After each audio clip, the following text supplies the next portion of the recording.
Security experts tell us again and again, every parent who hands their child a cell phone should know who they're communicating with. But then, how do you always know what they're saying? Teenagers have certainly developed their own online language when it comes to texting and connecting on social media. After speaking candidly with a group of Clay County teenagers, Joy is now going to show you how important it is for you to know the code. There are secret codes many teens use to communicate without their parents knowing what's being said right under their noses.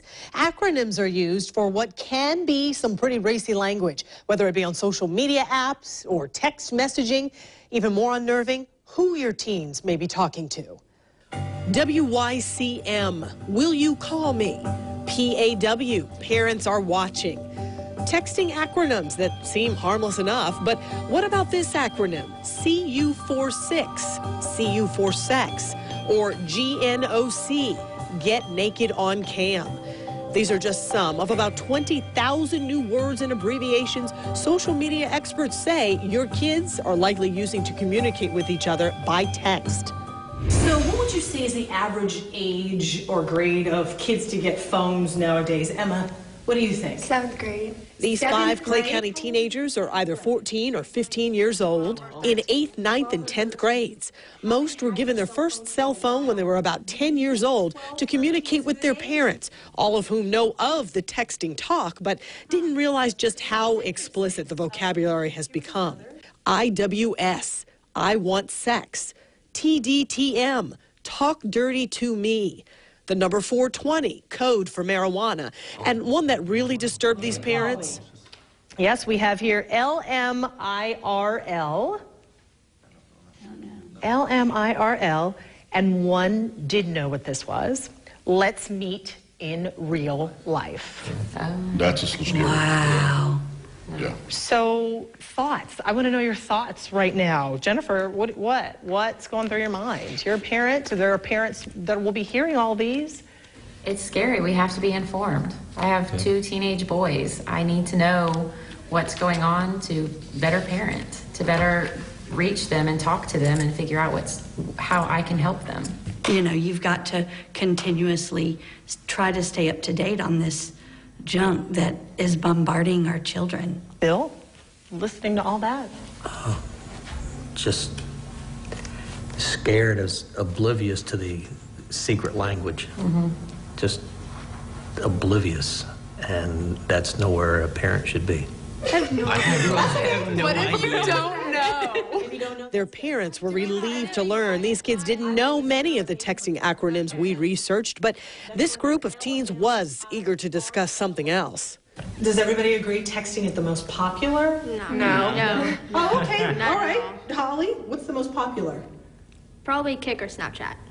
They say connecting with friends on social media dominates their phone usage. Have any of your friends ever been approached on these social media sites by strangers? Yes. Oh, yeah. Big time. Big time. So it happens a lot? Yeah, well, like, I have a friend that she has Kik, and, like, she'll have, like, 30 messages from guys that she doesn't even know. Because over 80% of teenagers admit to having conversations with strangers online.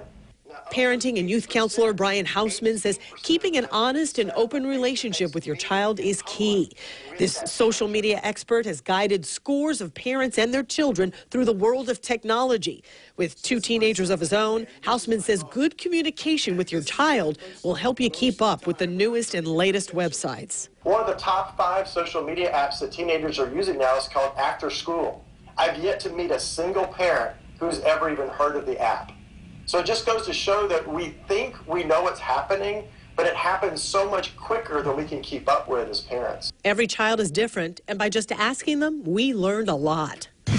Parents need to be more protective with their girl children because there is a lot more male predators out there. 15-year-old Holly says looking back, she didn't need a cell phone as a young preteen.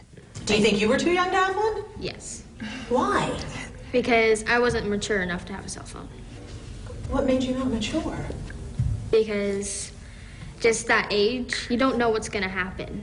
Coming up this Monday evening, you have your own chance to hear from parenting and youth counselor Brian Hausman, who was in my story. He'll be speaking in Orange Park at Montclair Elementary School, discussing internet safety, cyberbullying, sexting, and how to safeguard your home and your child's life. That's Monday, March 7th at 6:30 p.m., and it's an informal event that's open to the public. Right now, though, you can go to news4jax.com and watch our entire interview with him. You'll also find more of our interview with the kids who participated in our story, and we've researched and posted more popular online lingo or codes that parents need to know about. But a warning, some of that vocabulary you will see is very explicit. You'll find all of this on news4jax.com under Top Stories. Joey Purdy, Channel 4, the local station.